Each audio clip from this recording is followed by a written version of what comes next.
The next 24 hours will be a crucial test for this first phase of the Gaza ceasefire deal. Both Hamas and Israeli officials are saying today that the release of the Israeli hostages is expected to begin tomorrow morning. Hamas is expected to release 48 hostages it is still holding after 2 years of war, only 20 of whom are thought to still be alive. The transfer will happen in private with no media present. The living hostages will be taken for medical attention in Israel. Israel will release hundreds of Palestinian prisoners and around 1,700 detainees in Gaza. The Israeli prison service video shows buses lining up near a prison in the occupied West Bank in preparation for that release. And as we mentioned, later this afternoon, Donald Trump will travel to Israel, where the U.S. president plans to address Israel's parliament. Trump is also expected to visit with families of hostages. From there, he'll travel to Egypt, where there are preparations underway for a peace summit with the aim to end the war in the Gaza Strip and to bring stability to the Middle East. The UN Secretary General, along with 20 others, some world leaders, including France's Emmanuel Macron and the UK's Keir Starmer, also expected to attend this summit. And while he's there, President Trump is expected to formally sign the ceasefire deal that he and his administration helped broker. Nathan Brown is a non-resident senior fellow for the Middle East program at the Carnegie Endowment for International Peace, and he joins us from Cairo this morning. Nice to see you. Thanks for having me. Both Israel and Hamas have agreed to this first phase of the president's peace plan for Gaza. We're expecting the hostages to be released really in a matter of hours, as well as Palestinian prisoners and detainees. How critical is this part, this first piece, to getting to something more substantive and long-lasting? Well, it's absolutely critical. If this part had not come out, then none of the other steps would be even worth talking about.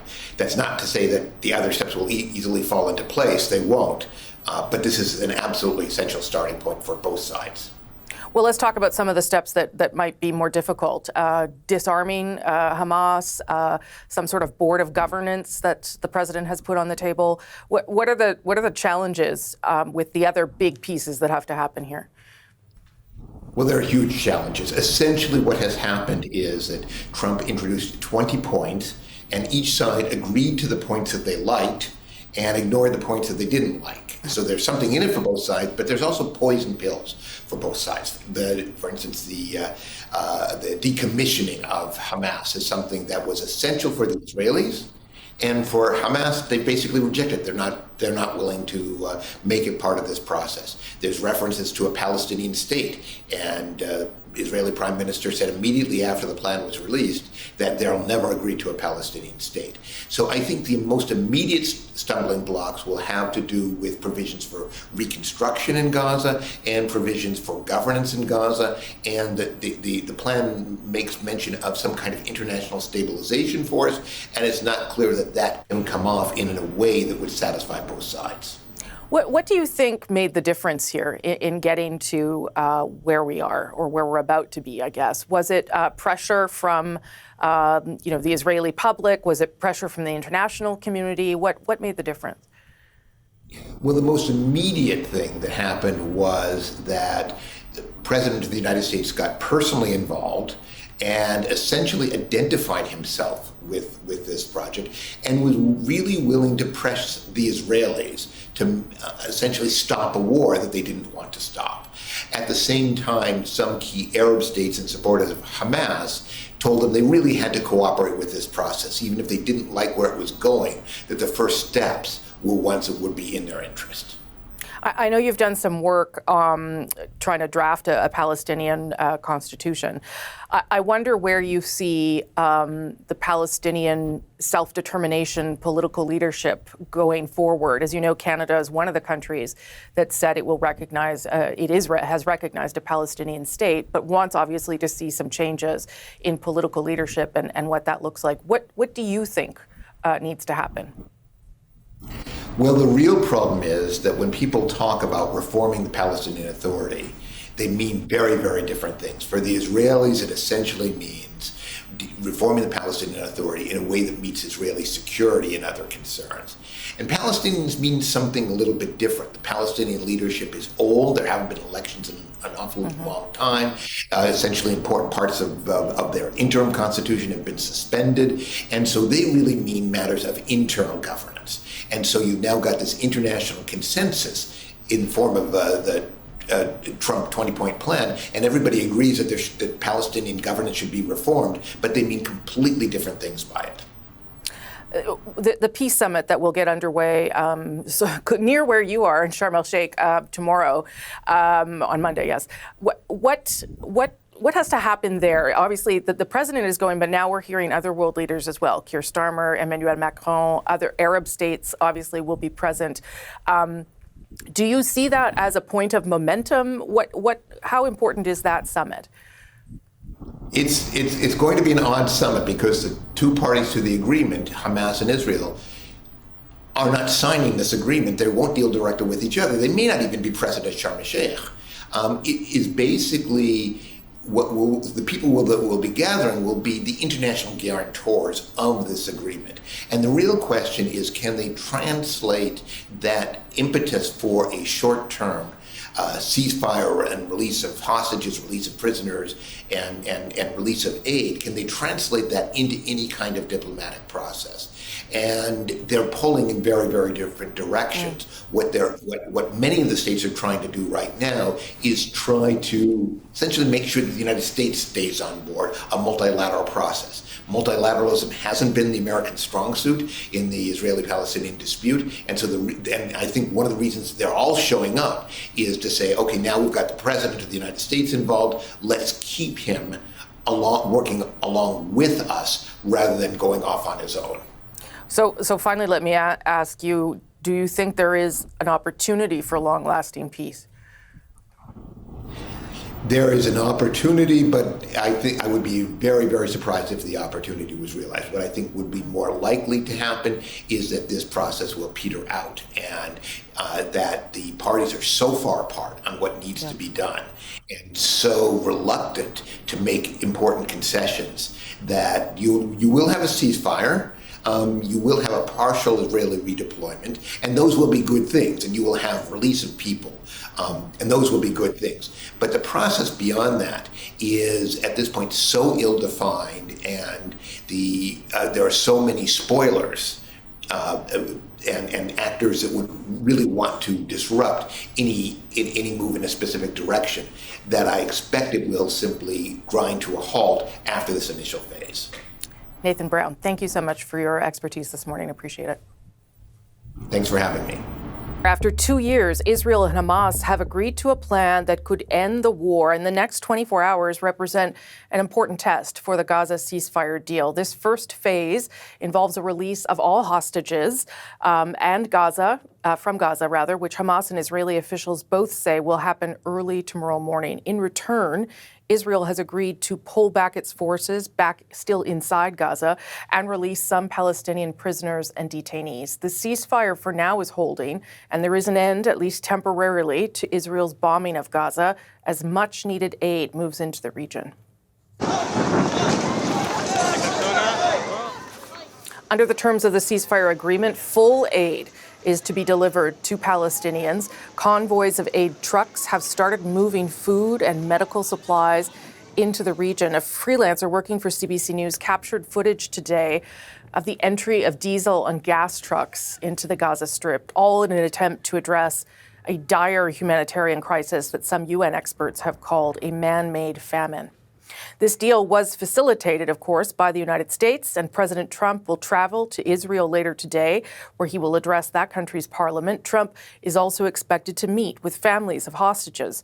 From there, he will travel to Egypt, where he and some other 20 world leaders are expected to attend a peace summit with an aim of ending the war and bringing long-lasting stability to the Middle East.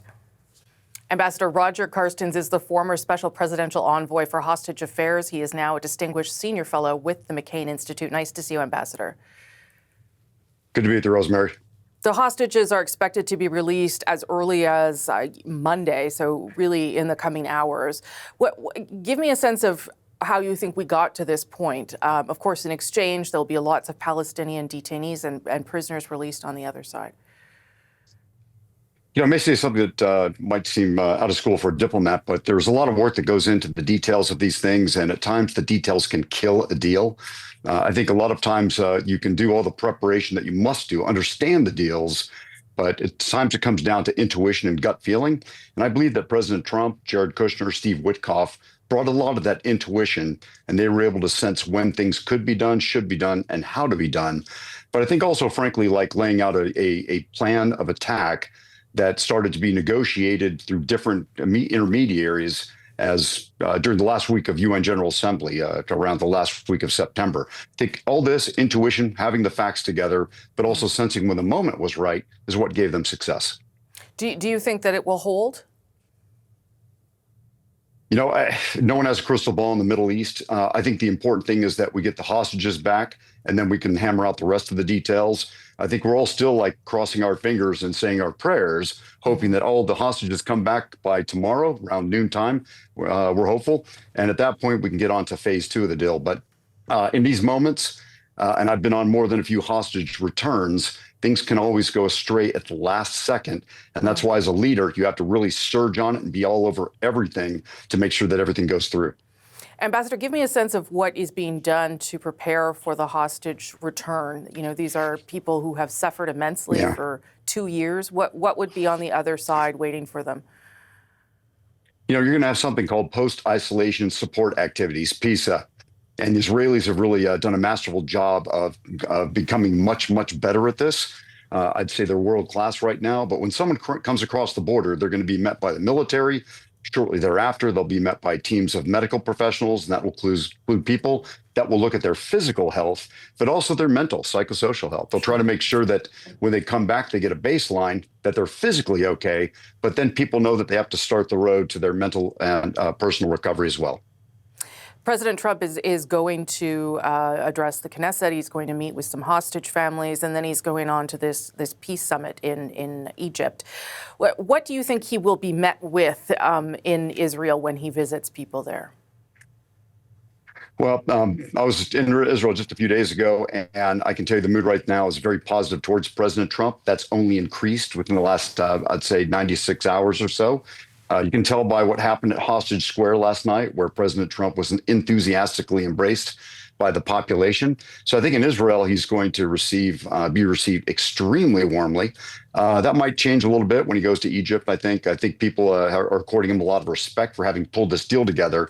But in terms of flat out exuberance, he's going to get that when he touches down in Israel. What do you think is kind of key for next steps? Obviously, you mentioned the hostages being returned, but what are you watching for longer term to see whether or not this peace deal can turn into something more substantive? Well, my former self, as a former Special Forces officer who's dealt with just trying to disarm rebels and movements, I would have been looking at those type of details. How are things going to be done, when, where, et cetera.